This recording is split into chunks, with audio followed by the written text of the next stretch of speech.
Welcome back to another episode on Oak and Rock Fatherhood. I'm your host, Zachary Small, joined by Anthony Miglierino.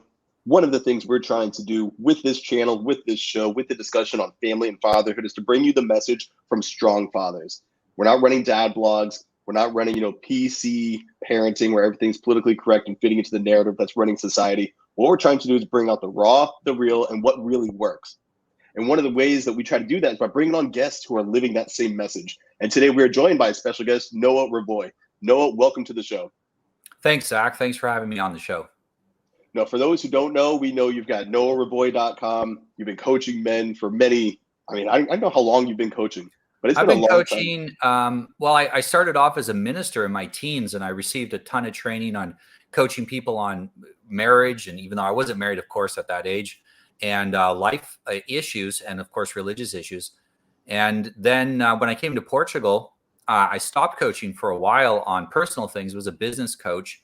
And then when my wife got pregnant about 9 years ago, I shifted over to being mostly a personal coach because I decided I wanted my son to live in a better world than the one I was born in. And I saw the way to do that is not to try to fix the institutions, but start at the bottom and help people to make their own lives better, to fix their own lives, and start this kind of ripple effect that goes out into the world where you help someone who becomes stable, who helps two other people. And that's really how we change the world. That's why shows like this are effective. We're not trying to change an institution. We're trying to change individuals' minds and persuade them that there's a better way to live. And I found tremendous satisfaction in that. So really, in one form or another, I've been a coach for about 25 years. It's been great to see as well. A lot of the mutuals that we roll with, I see their growth. I see them working with you. I see the content you're putting out. And just to see your family, their family, the message at large continue to grow. You're a husband, you're a father, you're a leader of men, and you're making time to not just go out and lead yourself, but also bring the family with you, bring your children with you, make it a process to where you, your spouse, and your family thrive. And it's sort of the lighthouse, in the night. You're showing people like, hey, watch out for these rocks. So before we dive into the discussion, which we're gonna talk a little bit about manipulation, persuasion, and importantly, and as you said, how to get that into the minds of men to where this is something they can take from this call or this show and then apply to their lives. Before we get to all that, what led you to the path of choosing to go this route, of choosing to go to Portugal, of choosing to share the message with other men? Well, Portugal has partially to do with the fact that I could see the rapid social and cultural decay in Canada. And really, it was a shift towards a feminized, fear-based society. And it was going in that direction really off into la-la land. And I had no idea it would get as bad as it is now, where you need a Vax Pass just to go to a store, or you have to be accompanied by some government agent who's going to walk around and make sure you don't buy any unaccepted materials. It just passed in one part of Canada that this is a new law. Now, I'm really happy. I got out 20 years ago. I saw the writing on the wall and got out. As far as going into the direction that I'm in now, society is not based on the individual. It's based on families. Family is the smallest unit of society. And helping people with their relationships, which is the primary thing that I do, helping people to make their relationships healthy, I saw that is the foundation for creating a better society. And I have no political power. I have no institutional power. What have I got? I've got the power of persuasion. I'm a persuasive person, and I can convince people that they would be happier if they too functioned on relationships based on trust and persuasion rather than violence and manipulation. We are in a world where people don't trust each other. And that trust, it leads to shallow relationships and anxiety and fear for the future. But it really comes down to the fact that people are mostly having relationships based on, and when it comes to the state, based on violence and manipulation, even when it comes interpersonally, mostly based on manipulation. And putting an end to that, manipulation leaves this legacy of distrust. If you don't have trust, you don't have intimacy. If you don't have intimacy, you don't have a sustainable relationship. It doesn't matter if it's with your spouse, your children, your friends. It doesn't, even in your professional life, if you don't work with people you trust, that's not a sustainable relationship. You're, bunch of mercenaries that, at any moment could turn on you. That's not a way to live. That doesn't make a better society. And what I'm doing is starting close to me and working my way out. I've surrounded myself with a group of good men and their wives, and I'm slowly building out that community. And at the same time, putting out information that anyone, anywhere in the world can subscribe to, can, read and get benefit from it. And I have people all the time messaging me and saying, thank you for this information. I went and applied something you said in a video, and I was on the verge of a divorce. And I applied what you said, and things are getting better. And there is nothing I could do that was more satisfying than that. I couldn't be anything else than what I am. This is what I have to be. This is my calling. I hear that, man. And it's one of those things that few reach, but when you know it, you live it, you embody it. It's such a gift because your existence is the mission. The things you do, you don't really think about being a good man. You just are. It's the way you act. But that metric of, well, how am I doing?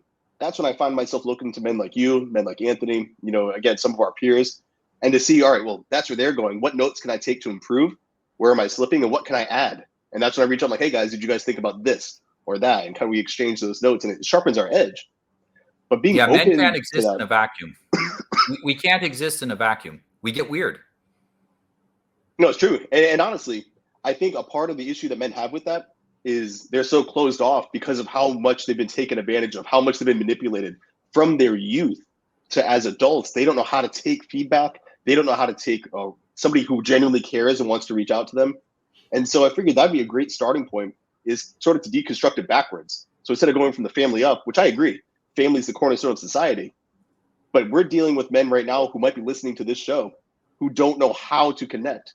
So when it comes to that persuasion versus manipulation, when it comes to that genuine connection, authenticity versus, hey, I'm going to say what you want so you can buy my thing or maybe subscribe to my thing. How do we start reaching these men and letting them know it's okay, man? I'm not here to hurt you. I'm here to help you. Yeah, it all starts inside. We can't be manipulated unless we consent to it.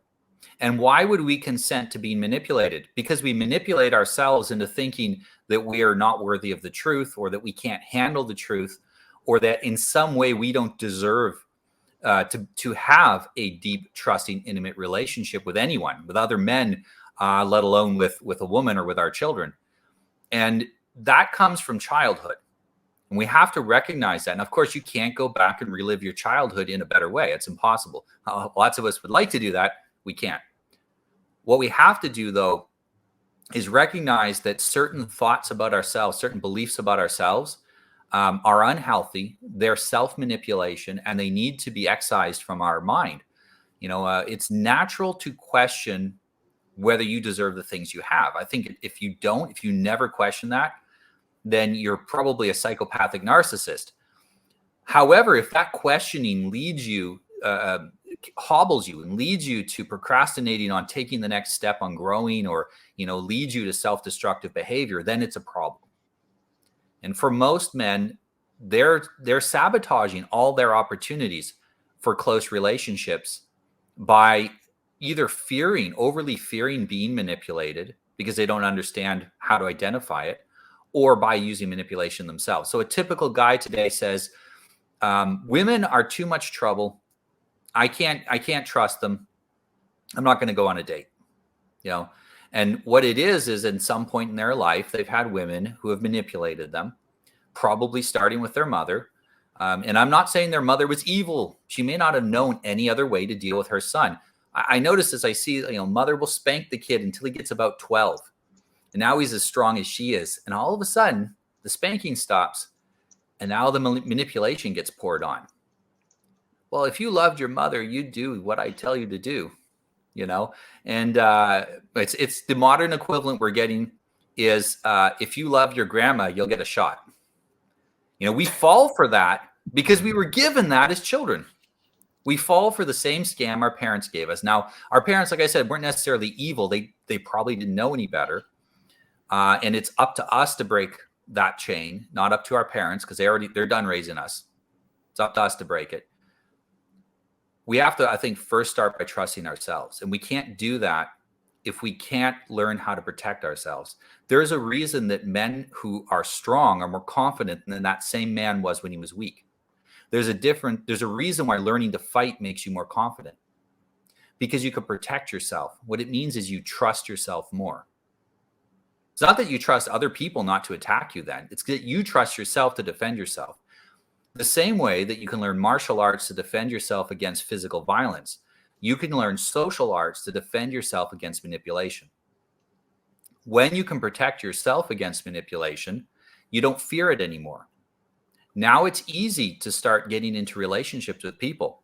You know, I can talk to you, Zac, and I know you're not trying to manipulate me, because if you were, I'd recognize it. And after a while, then I start getting a relationship with you. I start trusting you more and more. And now we can have an actual friendship. Same with you, Anthony. You know, you guys, I've never seen you do anything manipulative. Now I see you manipulating somebody else. I know you might turn that on me, but I never see that. You know, I know what kind of guys you are because of the time I've spent with you. And mostly because I trust my own judgment. Most men don't trust their own judgment because they don't have any metrics. You know, if your father, your father, my father was a very physically fit guy. That was my metric for what a man is, in part, physically. So for me, exercise, it wasn't an issue of will I or won't I, it's how much will I invest into it? Because that was just normal. It had to be done. This is part of being a man. Growing up, on my mother's side, they would say, well, our family is all educated and brilliant. On my father's side, we're all tough and physically strong and powerful men and charismatic. And so I grew up being told that this is normal. This is how normally you should behave because your ancestors did it. You can do it.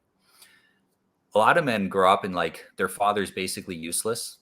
Most of the clients that come to me, their father was not a masculine man. He was useless. He had very little interaction with them. And he never taught them how to judge other men and how to judge women. And so they don't know. They don't know how to judge a man. How do I know if this man is trustworthy or not? You know, I have the guys that I bring here that join my community. We spar. You can tell a lot about a man if you punch him in the face and he reacts with emotional control. It's a lot hard. It's easy to act with emotional control when you're trading jabs. Get punched in the face, you're going to find out whether the person has control. And we start to see who has that control and who doesn't, who trusts themselves and who doesn't. And the men who don't trust themselves are very easy to manipulate. And we have to teach them how to get that trust. You know, we're not going to reject them because they lack something. We have to teach them what they don't know. And I think learning how to trust yourself, learning how not to manipulating yourself into thinking that you have bad, you know, you can't judge, you can't know, you can't be vulnerable with anybody because you can't protect yourself. When we stop doing that self-manipulation, then and only then can we start to have real relationships with other people and start to have that kind of intimacy.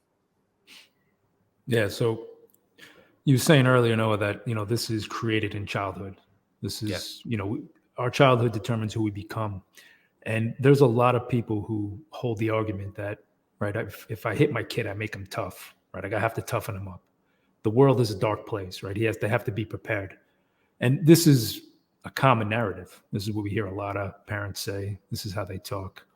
But the exact opposite is true, right? If we can think critically about it and we understand that if not even just physical aggression, right? If we're manipulating our kid all the time, they normalize that, right? They learn to accept it in their life. So when they grow up, of course, they're gonna accept it, right? It's gonna be something that they felt before, and they just deal with it because they know if they try to fight it, the pressure is gonna be applied more. Well, if I don't tyrannize my children, how are they ever going to learn to love tyranny? Exactly. You know, that's the argument they're unintentionally making. Yeah, no. So my question to you is, you know, since we can understand this in this conversation, but there's such a disconnect from people when I say, you know, show your kids love, show them grace, right? Remove aggression, remove manipulation. And when they grow up, if somebody tries to use manipulation or coercion against them, they're going to know it's wrong, right? They're not going to say, oh, this feels good, right? I know this feeling. They're going to push back and say, whoa, what the hell is going on? So the question is, like, how do you think this disconnect is so ingrained in people from growing up? Because logically, as a man, Well, when It's we grow absolutely up, from we the way should that take they, responsibility. yeah, yeah. Well, it's absolutely ingrained in them in the way they grew up, and you have to excise that from yourself. But when you are raising kids, my son, he's listening to some video from his school, and he turns to me and he says, "This is propaganda." His school is pretty Yes. good, but you'll get the odd video. And how do you know? And he says, he said they're using adverbs. He must have been reading Josh Lysick tweets, but he says it feels wrong. The things they're saying here there's something wrong. Now, he can't completely, scientifically break it down and, okay, I see this is this kind of manipulation. This is this psychological attack, but he's never been manipulated. So when he is manipulated or someone attempts to manipulate him, he gets a visceral gut feeling right off the bat that there's something wrong here. And you don't need to be a genius to protect yourself from manipulation. You get that gut feeling, turn away from whatever it is. You get that gut feeling, you're probably right. If this feels like manipulation, it probably is. Now, it's even better if you can actually learn to identify what kind of manipulation it is. And, you can maybe pick out the bits of truth, because we don't get any unadulterated forms of truth presented to us through any mainstream narrative. There may be bits of truth in there, but it's even when we hear something true, it's designed to manipulate. So it's true with a spin to manipulate it. But it really comes in that childhood. There's a reason why people, they have the terrible twos. What also happens when a kid turns 2? That's when they learn to speak. Say no. Yeah, say no. So now we're going to manipulate them. Oh, when they're under 2, you pick them up and you put them where you want them to be. And you want them in bed, you don't say, let's get ready. I do, but parents don't say, let's get ready for bed. They just plop them in the bed. And so the kid has no control. All of a sudden, the kid realizes, hey, I've got a voice. I can control it. I can say things. And the parents are like, I don't want to hear no. I don't know how to deal with this.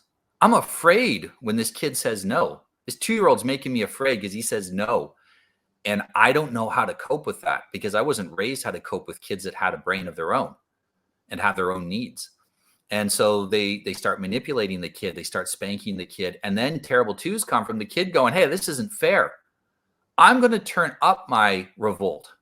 And so they turn up their revolt as high as it can go. And they're 2 years old. They don't think about consequences. They turn it up until they get beaten down by the manipulation and sometimes physical violence as well, to a point where they say, it's always better to give in to authority than it is to face it, no matter how unjust it is. And that's how we got the world we're in. Oh, yeah. That lesson doesn't disappear when you become an adult. That sticks with you. That's an early fundamental childhood experience, to see your soul crushed by the people that are supposed to love you. So let's take a guess, Noah. What percentage of the world do you think kids were raised in what you just described?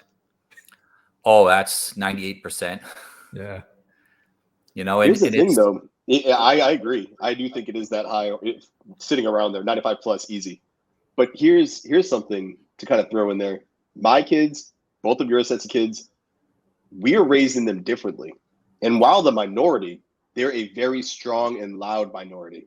And we have seen what the minority can do just through the trans movement, the gay movement, like they call it the alphabet people, but all those who represent like 0.1%, 0.01% are having rules changed across nations because they're vocal and because they're putting themselves in a position where if you say no to me, you're the bad guy. And so I'm wondering, how do we weaponize that same tactic, but for what we view to be the sovereign path? To be that, like, if your one kid stands up in that class, he's like, no, I'm not doing this. And then all of a sudden, he's 1 out of 20 kids, but then 2, 3, 4 more kids are like, yeah, what he said. Yeah. Is there a way to sort of weaponize this in our favor? Even another example is that for all of human history, we had slavery. No one believed it was possible to outlaw slavery. And now it does still exist in other parts of the world. And there are places where it's not even legal. But in the Western world, we decided at a certain point, relatively all around the same time, that this is a terrible idea. It's morally wrong. We can't hold other people captive and beat them and manipulate them to get what we want out of them. Sounds a little like modern parenting. Only, it was worse. But it's this change will happen suddenly. we're going to push real hard, and we're going to push and we're going to push, and it will seem like we're making incremental, tiny progress. And all of a sudden, the dam will break. Maybe what's happened with the last 2 years is enough to teach people that authority might be wrong and get people questioning. I've never seen people questioning everything in their life the way I have in the last few months. I was going to ask Questioning you if you're seeing it taken off, or if we're just in that little chamber, so we're seeing it because we're with the people doing it. Well, we're on the bleeding edge. We're on the way cutting edge. But it won't go on this very slow incremental. It'll go slow until it turns to a hockey stick. There's a reason why almost all graphs either look like a hockey stick or a bell curve. It's because things tend to happen very slowly at first and then very, very quickly. Our children will have a massive unfair advantage over all of the other children, and that will become apparent at a certain point. And other parents will go, oh, that kid is way out competing my kid because he was raised right. Maybe I should do that too. There was a point where people didn't believe they needed to learn how to read and write. It wasn't that the option wasn't there. People literally wouldn't bother teaching their kids because who cares? I don't know how to read and write. Why should my son know? You know, I'm illiterate. Look, I'm perfectly happy. I know people here in Portugal in their 70s, illiterate, proud of it. You know, and yeah, my son, I don't know why he wasted all that time learning how to read. I've literally had people tell me that. You know, I'm a farmer. What do I need to know how to read? But he has to get his son to help him anytime he does a contract who can read anytime. And his son is no way his son is gonna raise an illiterate kid. These kind of changes, once they happen, they're permanent. They tend to last unless something comes along like a global catastrophe, they tend to last forever. This is not the first time there's been a major improvement in parenting. The Athenians, we go look at ancient Greece, and we have the Athenians and the Spartans. The Spartans were horrible to their children, physically abusive to a level that no parent would even imagine today. The Spartans, while still not being exactly peaceful parents, were probably the best parents in the world at the time. And so you have these neighbors with completely different views. One is a view that the child-centric view. We have to make sure the child is safe. We have to make sure the mother is properly taken care of so she can take care of the kid, and a very family-focused culture. And then you have this basically military communist culture in the Spartans. Have you ever seen a Spartan statue made by the Spartans, or read Spartan poetry, or heard of something that the Spartans invented, some philosophy or something? No. Everything we know about Spartans, we know from other people.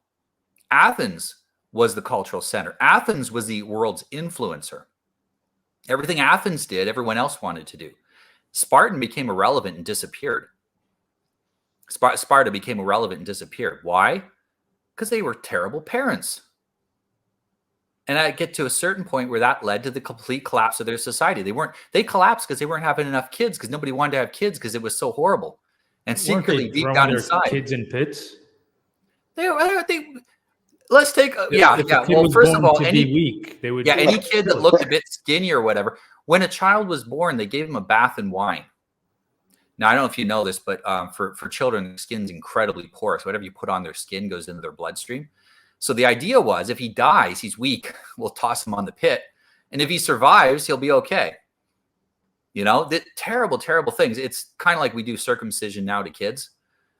In Europe, where I live, there's no circumcision. I specifically asked, I wanted to make sure they didn't do it behind my back or something. They're like, oh, that's barbaric. I can't imagine somebody doing that to their kids.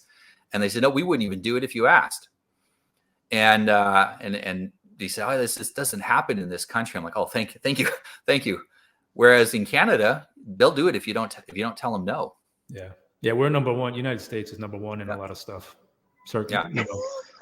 Male genital mutilation. We're a lot of abuse of children. Number one. Yeah, it's these things tend to change all at once. Now, it is the number of people who are being circumcised in the U.S. is dropping.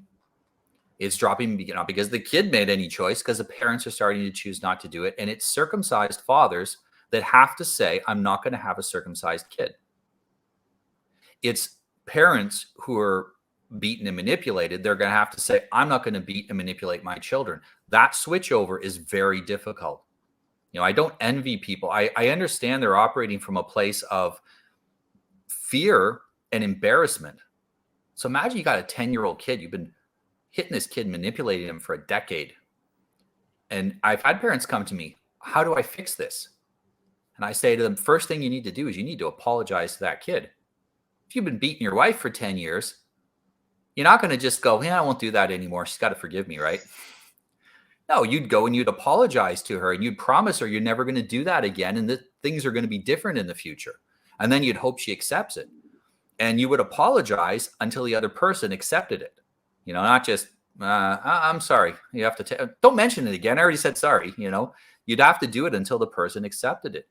Oh, it makes you a weak father to apologize to kids. No? Exactly. Well, it's so humiliating. And most people, their ego is so fragile, they can't stand to be humiliated. The ability to be humiliated and not let it break you is a function of having a stable, healthy ego. Men that don't have a stable, healthy ego, they can't stand jokes. They can't stand humiliation. They can't stand admitting that they were wrong. Fortunately, it's not something I have to do very often, but I have no problem admitting to my kids when I did something wrong. A couple of times I thought my kid did something and I blamed him and I said, I'm pretty sure you did it. Are you telling me the truth? And I was absolutely positive he did it. And then I found out that absolutely it wasn't his fault. I go to him and I apologize. I said, I'm sorry I blamed you. I was wrong. Next time I'm going to be more careful. And it teaches my son that strength comes from your ability to take responsibility for your actions. Doesn't come from your ability to control people. And what happens then is he's more likely to listen to me rather than to fight me on this. My son's incredibly stubborn, my 8-year-old. When he went to the private school he's going to now, it's quite a nice school. And the first thing they said was, he really doesn't like being told what to do. And I said, well, yeah, but that's not how you interact with him. If you tell him what to do, he will on principle not do it. And he'll fight you on it just on principle because you're not respecting him. This is how it works. You explain to him what's going to be done and invite him to participate and cooperate. The other day I said, look, we gotta tidy up the house. Because mom's thought she had COVID. My wife had COVID and mom's not feeling well. We got to tidy up the house. She hasn't got the energy to do it. And that's all I said. And he cleaned almost the entire house himself in about an hour. Every toy picked up, even my stuff that I had, some books were around. He put them in my office, all the baby toys, everything. I didn't have to tell him to clean up. I asked for his help. That all the fathers listening to this are not going to believe that story. No, people are like, I can't reason with my kid. Yeah, because you're unreasonable. Well, of course and you I can't think there's also a level of there's a hierarchy that's built to where you're not allowed. You compromise the integrity of your authority if you speak to them as a peer. And to support your story with one that happened literally yesterday. I walked in my son's room. I'm like, buddy, you have stuff everywhere. I was like, you have shoes here. Like your jacket is on the floor, but the hook's right there. So we went through, we cleaned it all up. I walked into my office. I have books right here on the floor, right near my bookshelf. I have papers scattered on my desk. I turned around, walked right to his room. I was like, hey, bud, come here. Brought him into here. I was like, this is something I'm still working on too. I was like, don't ever think that when I'm coming in here and telling you, I was like, you know what? Look at this. I have to do it too. I was like, so I'm going to help you with your room. So we went together, we cleaned it up. And then he came with me and then we started putting things together. I was like, see? I was like, we both have to keep an eye on this. I was like, because I get focused on the next thing too, to where I'll put a book down and then I'll start working. I was like, this is something that I'm going to do, you're going to do. I was like, don't ever think that the advice I'm giving you is not stuff I apply to myself. And I completely broke it down as to why it's beneficial to have things where they should be and like that. But I also love to know, hey man, I'm not above you in this. What I'm asking you to do, I need to do as well. And I gave the example of the office. I showed him, like, look, who am I to tell you to put your coat up? Look at my books right there. He's like, ha ha ha. I was like, yeah, bud, you got me. So I got to go clean up my room. You go clean up your room, whatever. But it's one of those things to where in no point is he like, oh, my dad's less of a man because he spoke to me like that. Yeah. In no way. That's persuasion. I lost my authority. Yeah. And that I'm wondering if when it comes to persuasion, when it comes to speaking to your kids in that manner to where you're a future man or woman, son or daughter, And that's how I speak to my kids. Have you found men, we're talking about passing on things we didn't have. I was spanked growing up. I'm not spanking my kids. To be able to swallow that and let that pill fully dissolve inside them, what has been the biggest hurdle? Is it admitting that their parents are wrong, or is it admitting that they were wrong and they have to apologize? Depending on the age of the children, if the children are very young, it's more about admitting that the way they were raised was suboptimal, because then you get this like sorrow of what could I have been if I was raised better? And because longing for things you can never have is incredibly painful. And longing for a childhood that you suddenly see your childhood through different lens. I have a young client and he doesn't have kids. He's not married. But his father was incredibly abusive. And I asked him, so how's your relationship with your dad? Oh, it was great. Everything was fine. And his sister's like, no. His sister's my client too. No, it's not true. Dad was terrible. Okay. So I'm like, are you sure about that? So what about hitting and all this stuff? A few sessions in, he's like, actually, I realized my dad was a horrible tyrant. And he said, I was just blocking it out. He says, I started to really think about it. He says, I realized I had no memories of childhood. He said, I had a constructed idea of what my childhood was. I had no memories. And now I'm starting to actually open myself up to remember that. It was so traumatic. He couldn't remember it. He had huge blocks missing, and he just would remember like the good times. We remember the horror that came with it, and absolute tyrant, like the worst you can imagine. And he started to remember that. Now, he won't now pass that on to his children. But if he hadn't come to that level of self-awareness before he married and had kids, there's like a 90% chance, almost 100% chance he'd pass on that dysfunction. Not necessarily out of malice, simply because we pass on the habits of our parents. And what our parents did kind of worked. I mean, they had kids and they survived.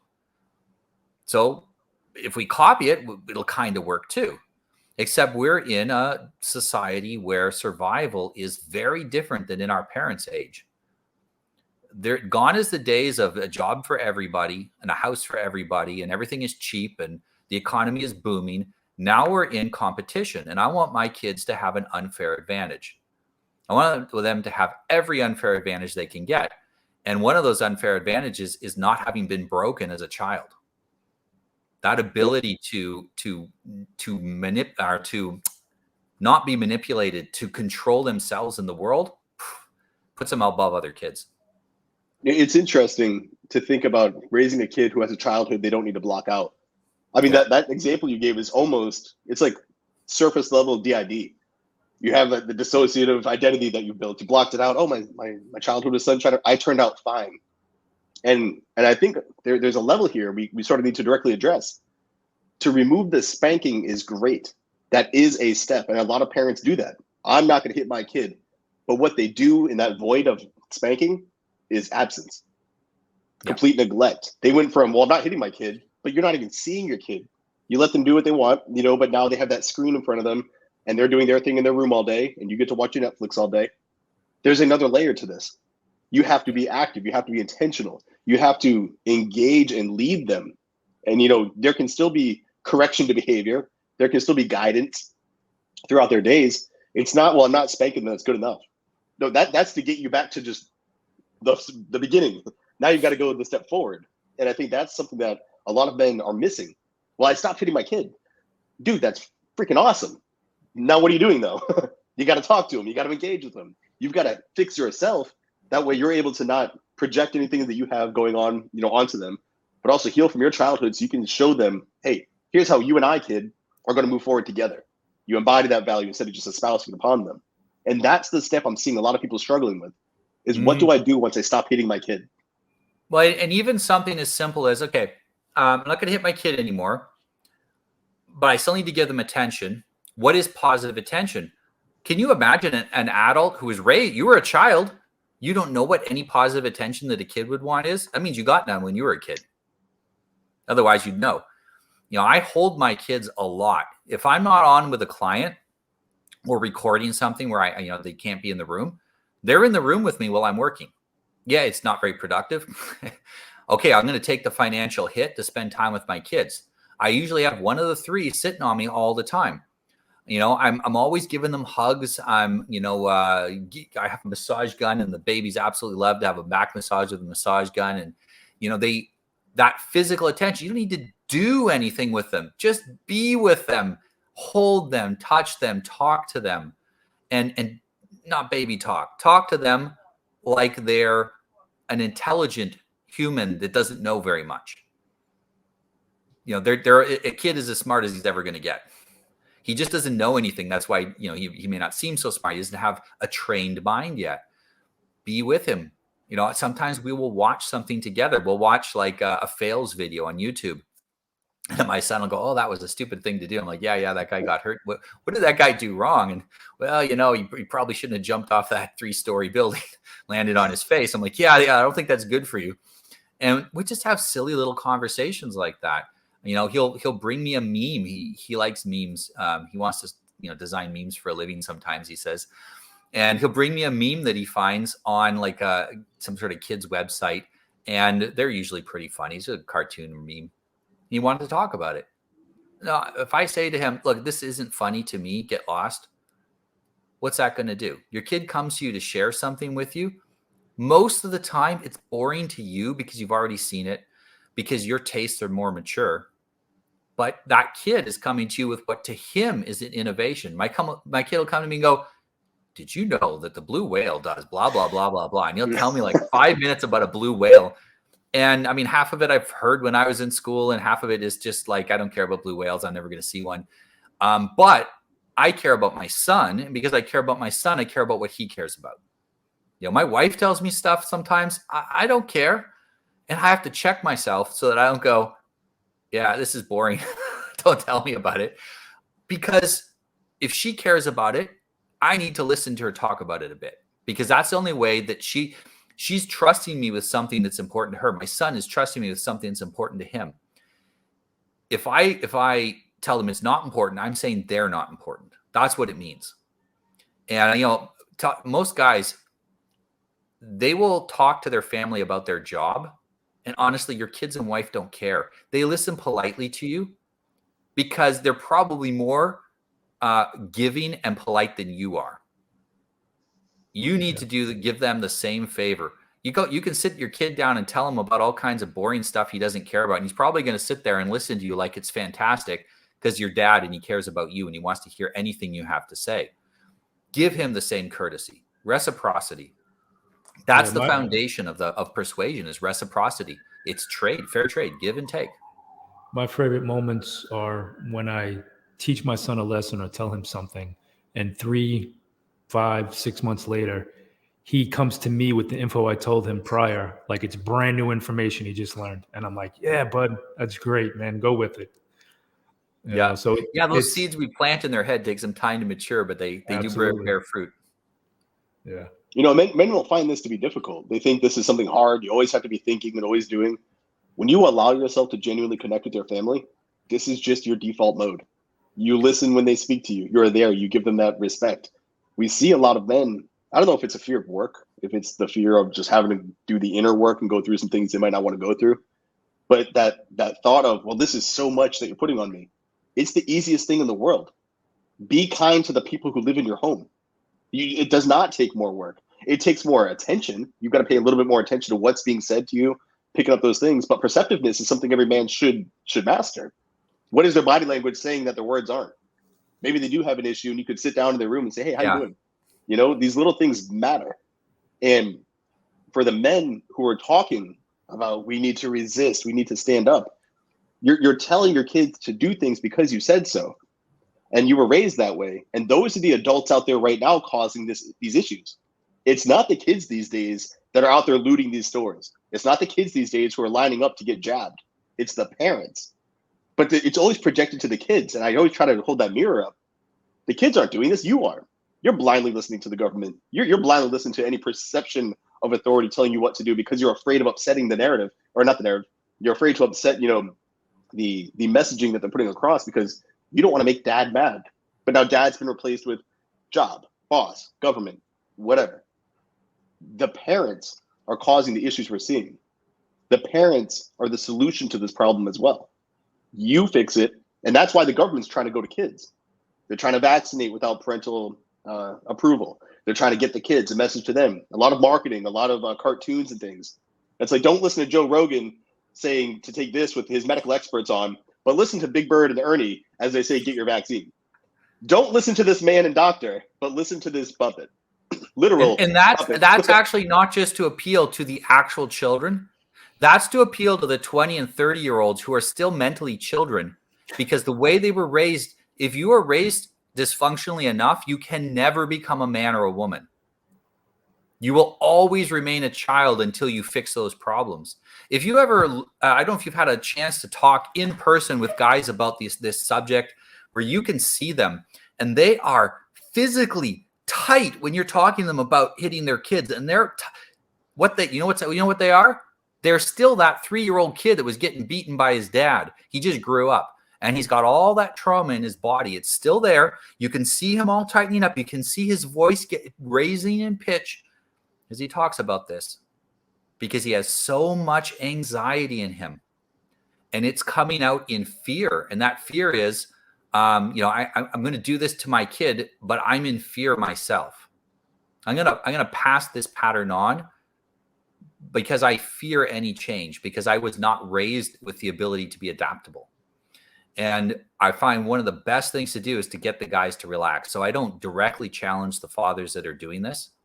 Instead of saying you're wrong, I ask them questions. I'm curious. I want to know what they did. I want to know how their childhood was, and how did you feel when that happened?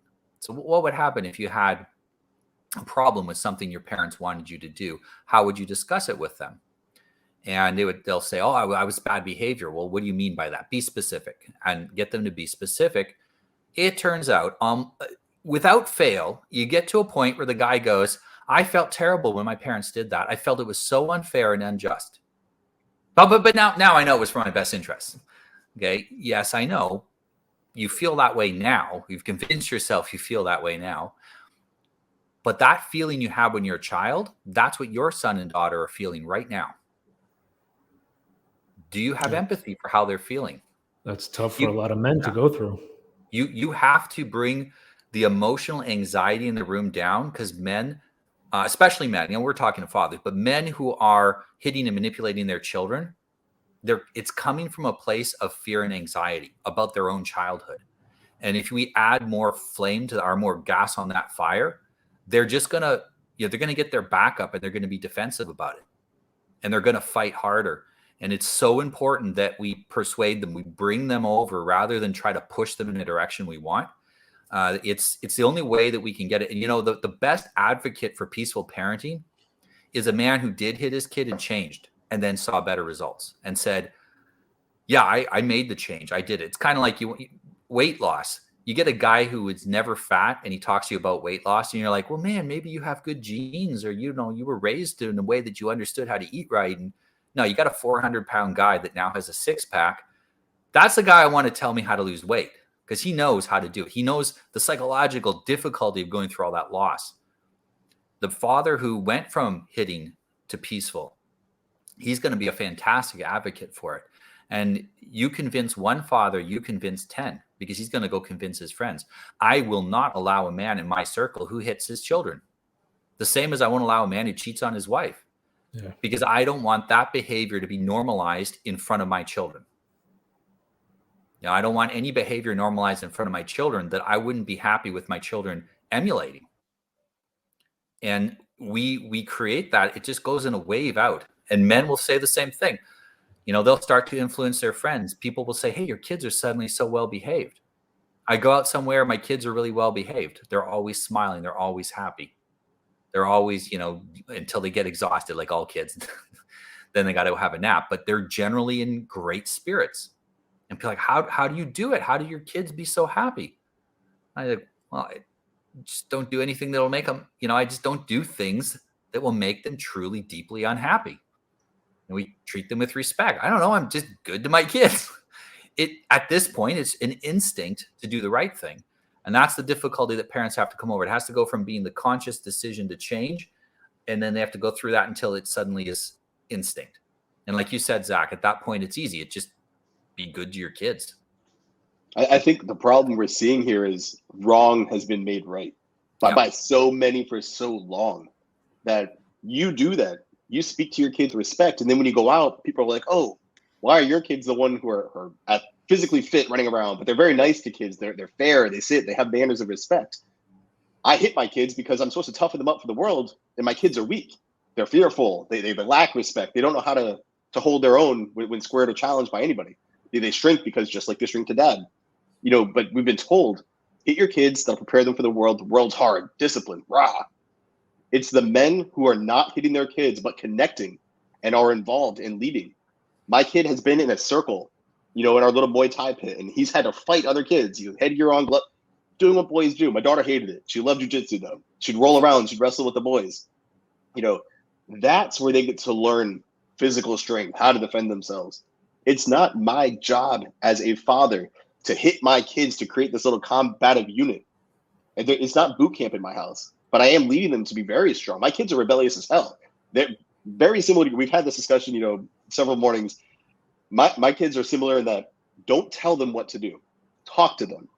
And if they will ask their teacher, why? They ask me, but why? I will never say because I said so. I'll bring them with me and show them the way, or I will say, you know what? Try it your way. Don't do it my way. And then when it blows up in their face, obviously not going to cause them physical harm. It doesn't work. They're like, oh, Dad, you're right. It's just a learning thing. I'm not mad that it took me the extra 30 minutes to do it. They learned. And sometimes, like you said, you have to touch the fire to know why you respect it. You have to be fat to understand, like, oh, I was fat. I understand now that I'm fit why being fat is bad. I wasn't able to do so many things I can now do physically. The kids, they're the same. But as a parent, we need to stop thinking, and it's fear-based thinking. I actually learned that from Anthony. It's a lot of fear. I'm afraid my kids will be taken advantage of. I'm afraid my kids aren't going to make it. I'm afraid what I did and what happened to me, it's going to happen to them. What they don't realize is they're bringing that to fruition. It's going to play out because of the way they're raising them. And so that fear-based parenting from these men who are afraid of appearing weak are the weakest men out there, because it's the perception of strength they want, not the actualization of it. I let my kids speak back to me if they don't agree or they have a question as to why I do something. And while the internet might say, you're a weak man, your kids lack discipline, my children are more connected, vested, and centered to themselves than any others. It's not about me looking cool to you or anybody that's out there. It's about connecting with my family. And that is something that in the world of social media, I think a lot of men are getting stuck with. Wrong has been right for way too long, and we're trying to go against that. Don't hit your kids and they'll be stronger. That doesn't fit many narratives. Well, and it's a long-term investment too. There's a lot more work up front to negotiate with kids and to persuade them. And in the end is where you're going to find the rewards. You're not going to have rebellion. There's nothing for a teenager to rebel against when you have persuaded them to be part of the family plan.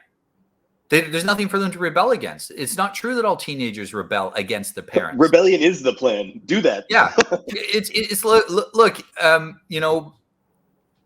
we teach you right and wrong, and that doesn't jive well with what most of the world teaches is right or wrong. Go rebel against them. What it is that young people, they want an enemy to fight. It's natural, especially boys. They want an enemy to fight. And the enemy can be you, or it can be all the evil in the world. And it's up to you what you do. You position if you're using, manipulation and violence are tools of war. Sun Tzu talks about this, that wars are mostly won with manipulation, not actually with fighting. And if you're using a tool of war against your child, you're telling your child that he's the enemy. That means you're the enemy. And then you wonder why they rebel against you when they get older. You've been teaching them for 10, 15, 20 years that you're the enemy. Now they don't want to talk to you anymore.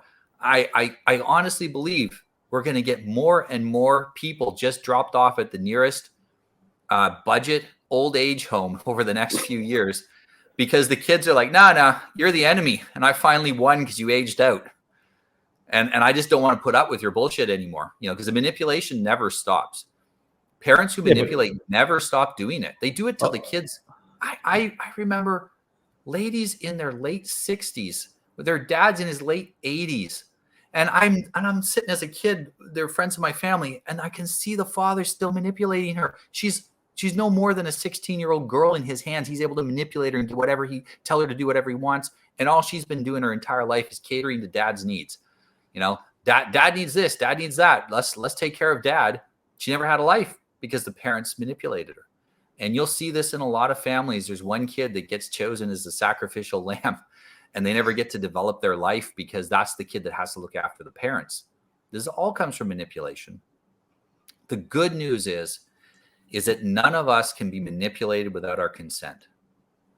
You can't be forced to hit your children. You can't be forced to manipulate them. You can't be forced to treat them poorly. And that's where it starts, is by stopping doing the wrong things.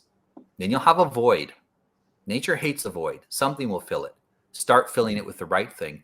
And you're going to find that once you stop doing what doesn't work, what works is all that's left. Don't do what doesn't work. Whatever's left, or ignoring them, beating them, and manipulating them doesn't work. What's left? Treating them well. It's going to fill that void. And, we don't have to be manipulated. We need to consent to manipulation for it to work. And we don't need to consent to the manipulation that's been going on for how many thousands of generations. People have been hitting their kids. People don't realize how monumental this is to change a society from a society that abuses children to a society that takes care of children and loves them. A few years ago, hitting your wife was both legal and recommended. It had been all throughout history. Now, there was, just like you can't overly hit your kids today, there were rules about it. That doesn't matter. It was still allowed. You owned your wife like property. Not because she wanted it, but because that's just how it was. And today... Yeah, how'd that work out? Yeah, how'd that work out? Well, that's a big part of the reason why children were hit. Man hits the woman gets frustrated, hits the kid, cycles through, just keeps going. Kid grows up, hits his wife, and it just cycles. And there are parts of the world where they're still stuck in that cycle because they haven't yet got to the point we got like in the 50s where we stopped hitting women. We've got to that point. Never imagine how many thousands of years. Now we treat women with more respect. It's not going to be that far into the future. We're going to do this. It will be normal to raise your kids without violence and manipulation. Now, how well we'll fill the gap with proper persuasion, honestly, that's partly up to men like you and I to get that message out there and to show people how to do it. And honestly, if you are watching this and you need more help, you can either hire a coach, or if you got people in your friend group that are a better parent than you, ask them what they're doing. Your kids are really well behaved. What do you do? How do you solve this problem? Most peaceful parents want other parents around them to be peaceful too, because they understand that, my child who's raised peacefully can't hang around with kids who are manipulated. He comes home one day and he says, my friend at school is going to get the vaccine this weekend. And he says, I'm really worried about him. There could be some issues with it. He says he's a child. What does he need it for? This is so stupid. And I'm like, it's okay. I understand. You have to chill about it. It's not our decision. We don't get to make that decision on his behalf. But it would be much better if we lived in a world where people didn't hit their kids, didn't manipulate their kids. And not only that, they didn't allow other people to manipulate their children. That's the other thing. We can say, I'm not going to manipulate my kid. But if we let the television and YouTube and the schools and everything else manipulate them, we're just taking that and giving it to someone else to do. So it's offloading that to them. We need to make them immune to that manipulation. And it doesn't just happen because we stop doing it. We have to stop doing it, but we also have to teach them what the alternative, teach them how to persuade and work with them with persuasion. But, I want my son to grow up in a world where kids are raised peacefully. That's the primary motivation behind everything that I do. I want my kid to grow up in a better world. And so does pretty much every parent I know that's a peaceful parent. And if you know peaceful parents, go talk to them. That is your best resource, is the man or woman in your physical vicinity that can help you, that can show you, that can invite you to their house and you can watch them interact with their kids and go, oh, you don't have to whip your kids to get them to clean their room. They just do it? How does that work? And you can explain it. It's literally magic to someone who's never seen them reason with a kid. I can reason with my 2-year-old. I can explain to him, you don't chew on that thing. You're going to hurt your teeth. Danger. They know danger. From an early age, I said danger. And then no, like this. And they're like, oh, last time I did this, I got hurt. I fell down and got hurt, or whatever it was. Dad's probably right. I'm not going to do that. They love to pour water on the ground and dance on it for some reason. And the first couple of times they slip and fall, I go, if you do that, you're going to slip and fall. You're going to hurt yourself. And now when I see them thinking about it, because you can tell, the hamster wheels turning and do something, I go, no, danger. Okay, I'll just drink the water. 2 years old. They can't speak very well. I can reason with them. You can reason with your 5-year-old, your 6-year-old, your 12-year-old. I know people like, my kid's 18, I can't reason with him. Big parenting fail. Like self-admitted parenting fail. No, there's a lot of grown men I talk to that I can't reason with. Yes. And obviously that's a product of their childhood, right? If you're a child that never reasoned with, how can you be an adult that can learn to reason? Yeah. And I think to add to that point, right, this is why it's important for, as men, we need to continually work on ourselves, right? Continually acquire self-knowledge, figure out how we can be better men, how we can navigate life on our own terms without the influence of all the shit that we've been dragged through. Similar to when we get into a relationship with a woman, right? We have this fantasy that she's going to fix us, right? She's going to complete us. And those marriages often fail. It's the same thing with parenting, right? As a man, you can't be projecting your garbage onto your kids. You have to be squared away. You have to continually work on yourself and face whatever demons it may be, right? Whatever pain you hid from your childhood, you have to face it. And again, you do that by being around other men who've gone down that journey, right? Other men who've said, hey, I faced it and I came out way better, right, on the other side. But also, my family is thriving now, right? I've learned self-control. I've learned patience. I've learned that, my life is more important than just having my kids obey me, right? I want to build a relationship with them. Being a father isn't just a role or shoes that I have to fill. It's this beautiful process that I continue through my whole life of building a relationship with another human being. And it's important that is beneficial, it's mutual, and you guys actually care about how you treat each other. Yeah. A lot of young guys today, usually ones who I assume have never met a woman in real life, they talk about how they want a woman who will submit to me and do whatever I tell her to do and blah, blah, blah. And that is not going to work. And they're going to do the same thing with their kids. I want my kids to submit. They got to learn. They got to be obedient. No, what we want cooperation. Cooperation is so much more valuable than submission. Submission comes through violence and manipulation. And submission is a very short-term agreement. I will tell you yes because I want you out of my face. Whereas cooperation is, I want to help on this. I want to be part of this.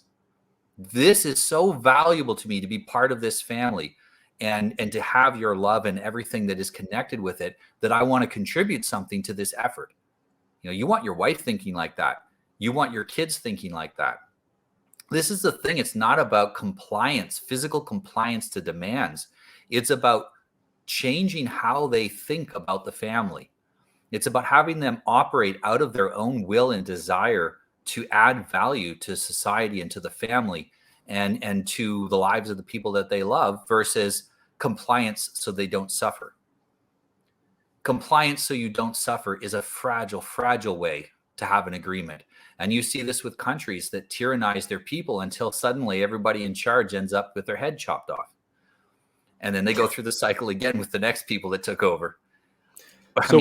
There is a stable way, right? There's a path that is in between, that is objective, right? That we can say that this is the way how we can succeed. We can have prosperity. The path is voluntary cooperation. Absolutely. Well, the other sides of that, right, is you have the parent who is completely absent, neglect. Yep. Or you have the parent who's super over controlling and authoritative or authoritarian. So I'm just clarifying what you're saying, Noah, that there is a path in the middle where we can voluntarily interact and create good relationships. Similar to the husband who is afraid to face his wife and is completely, set back and non-confrontational. He becomes a nice guy. But then on the other side of that is the guy who tries to dominate and over control and make his wife submit. And we we tend to normalize these things too much, and we never look in the middle, right? We never say, hey, it could be better, and how can we do it? How can we make this a reality, right? How can we make it normal? And so what do you tell guys? Because normally, or I would say what we're trying to do is reprogram men, right? To get them Yes. to think differently from how they were raised and what they were brought up in. Yeah, that's my book's not handy here, but that's the title of my book is Reprogramming Your Life, because that is the concept. And it really starts with people have to first see themselves as a real person. It sounds funny, but a lot of people don't see themselves as a person. They weren't treated as a person when they were a child. They were an accessory to the family, an object to accomplish the will of the parents to reproduce. And so they weren't seen as a human, and they don't completely see themselves that way. And they have to really see I'm a person, I have needs, the needs need to be fulfilled. And I somehow have to figure a way to make that happen. And then as soon as they see that, and this should happen in childhood, but as soon as they see that, they start to see, oh, other people are people too. Your child is a human being, deserving of respect the same way you are. And that's the difference. Manipulators and people who use violence to get what they want, they see other humans as objects to be manipulated, to be controlled.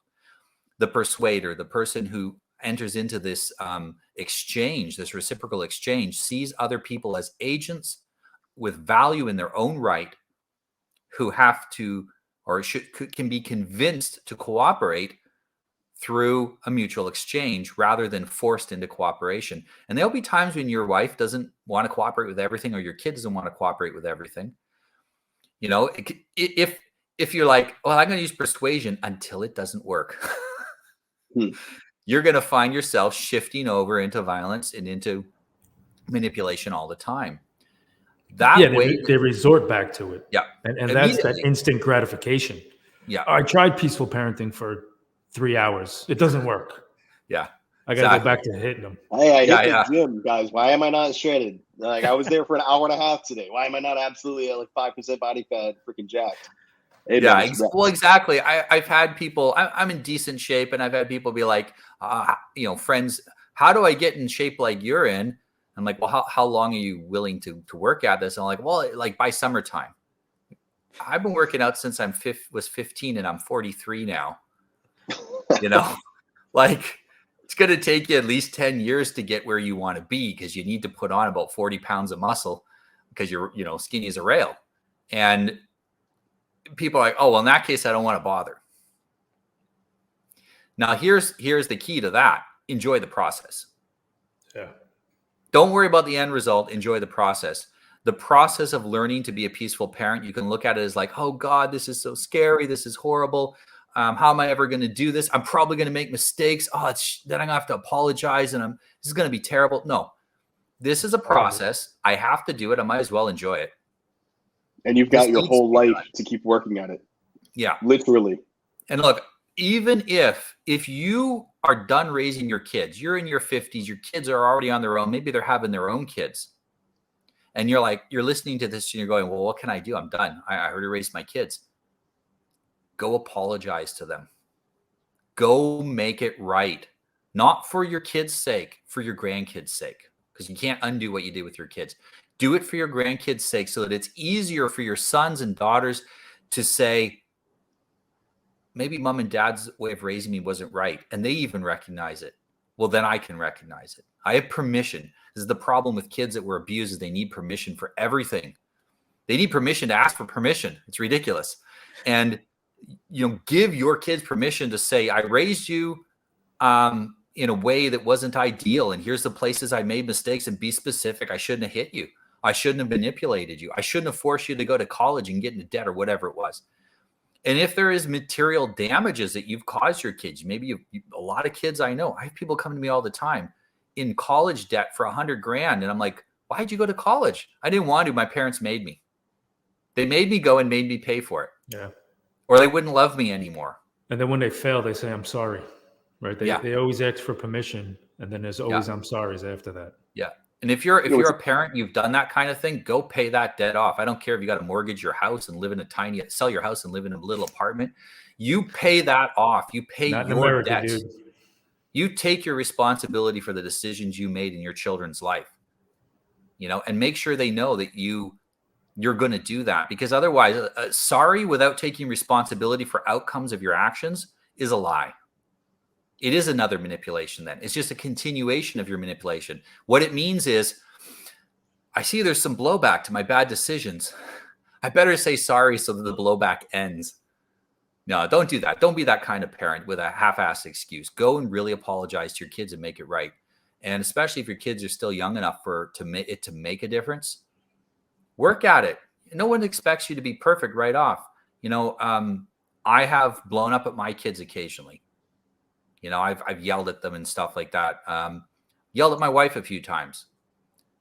And I say to my son, I said, you're going to be a better dad than I am. I'm a better dad than my dad was. He's a better dad than his dad was. And this I know because I've seen all of those generations. So you're going to be a better dad. I said, I'm not perfect. I'm heading in that right direction. You're going to get a little closer there. And probably you're going to make some mistakes. Partly because you're human and partly because you weren't raised as well as I'd like to have raised you, because I made mistakes too. Be humble enough to say that it's okay to not be perfect, but you still got to try. And I think that's the other thing is that so many, if you were constantly controlled and manipulated, mistakes are now completely verboten. You're not allowed to make any mistakes. They're illegal. Can't do it. No mistakes. You have to be perfect. And men look at that and go, look, spanking's easy. Manipulation is easy. This other thing is hard. I might make some mistakes. I'm not going to do it. I can't afford to make mistakes. It's okay to make mistakes. Try. Really honestly work hard at it and apologize and take responsibility when you do make mistakes. Fix it. I've always appreciated you and Adam Lane Smith focus on legacy. And right there, obviously, if they're young enough, it's worth it. Invest and just start grinding, make those mistakes and grow, and let them see you grow. To the man who's 50 plus, let's say he's 50, his kids are 30, their kids are 10. If you can go to those kids and apologize, those kids at 30 can start working on those kids who are 10. Those kids who are 10, when they're 20, whatever, ready to have their own kids, that fourth generation, third generation, whichever it is, their kids will be brought up from the beginning properly. So this isn't so much about you. It's about that third, fourth order of effects. That's how you impact them. I flipped the script of how I was brought up. I made mistakes with my kids. But they're, like you're saying, that trajectory is so much higher that I look at it like Mortal Kombat. When you have like the different towers, the guys you got to battle to go up, I got to hear. My son's going to get to hear. My grandson, or my grandkids, my son and daughter, are going to be so much higher to where when I'm sitting there knocking on death's door, I'm going to be looking up and like, look at what those guys are doing. This is awesome. See you guys later. I'm going to the other side. I'm going to watch you grow. I'll be hanging out when you get here. But that's the aim. It's not to keep everybody at the same level. You'll be as good as me. No, you'll be better than me. Because all the holes I fell into, I'm showing you them, and I'm apologizing for the ones I knocked you into. I'm going to pull you out of those, and now you can fill those and mine for your kids to walk all the way across till they fall into their own. And then when they patch that one hole up, now the grandkids are going all the way forward without ever having to stop. They don't have to recover from the abuse, the verbal, the manipulation, all the things that you had to climb out of. They get to skip that. They can still learn resiliency, grit, strength, all these things you want them to learn. And they're going to go so much freaking further than us. It's worth it. And the way you bring that up, again, you and Adam Lane Smith hit it probably the most frequently that I see. Your legacy, that's it right there. But it starts with you saying, hey guys, I got a few things wrong. Here's what they are. Don't do that. I was wrong. I thought I was right. I was raised to think I was right, but I was not right. I've learned, I've changed. That's the best move men can make. And so for those who are starting out, obviously, kids are younger, get it right. But for those who, that's the excuse for not changing. That's too old. It's too late. It's never too late, man. You're never too late to be a great father. How do you know that over generations, the lessons won't be lost? I have a way to figure this out, to actually answer this. What you have to do is that apology you'd make to your kids, after you make that apology, go write it down and start a family memory book where you start remembering the lessons of your family. These are the lessons I want my son to learn. These are the lessons I want my daughters to learn. These are the mistakes I made so you don't have to make them again. Don't do the same thing I did. Because otherwise, if there's not something written down, it will only last until the last generation that you see born and get to about 7 years old. You can talk to them, you can teach them things. And after that, it'll break down. My family for 450 years kept a written record of what they did. It was some things were simple, like who was born and who died, but there was a lot of it in there. This thing we know to be true, blah, blah, blah, blah, blah. Okay, this is how we know it's true, blah, blah, blah, blah, blah. They came to a point where infant genocide was very common in the Western world until about the turn of the century.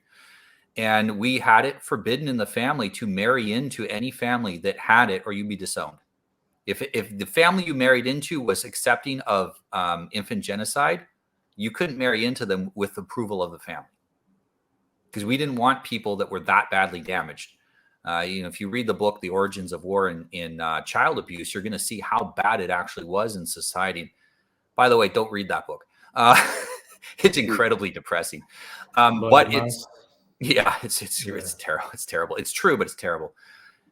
They had rules like you had to be literate to marry into the family. They had all of these rules that they came across for 450 years of accumulated wisdom, who they would allow into the family. You had to justify what you believed to the family elders if you wanted to marry in. Now, you could marry someone, you just couldn't be inside the family circle where you were protected and insured and getting the mutual benefit of the tribe, because they knew what worked and what didn't work. They were as close to a peaceful parent as you'd get from back then, because they understood that traumatizing children means that they grow up to be less functional adults, which means they traumatize their kids worse. And instead of what we've created of this upward slope, you get a downward slope. And this kept the family together for 450 years. Well, they started out in Holland, and they ended up in Russia, and then they ended up in Canada, and traveling all over the place back when there was no plane to get on. You had to get on a boat and sail. They were tough as nails and very successful because they took the lessons of their ancestors and they never lost them. They kept them. And this is something I'm doing. I'm writing a book that's private. It's not to share. It's just for my family. These are the lessons I learned. These are the mistakes I made. These are the mistakes your grandfather made and your great-grandfather made. This is how I picked a wife. These are things that, hey, maybe could do better in your case.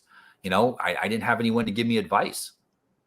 Make sure before you go to look for a wife, you got advice. Whatever it is that you want your ancestors to know about, they won't know if you don't write it down or record it. I mean, I'm sure your great-great-grandkids will watch this. We'll find out.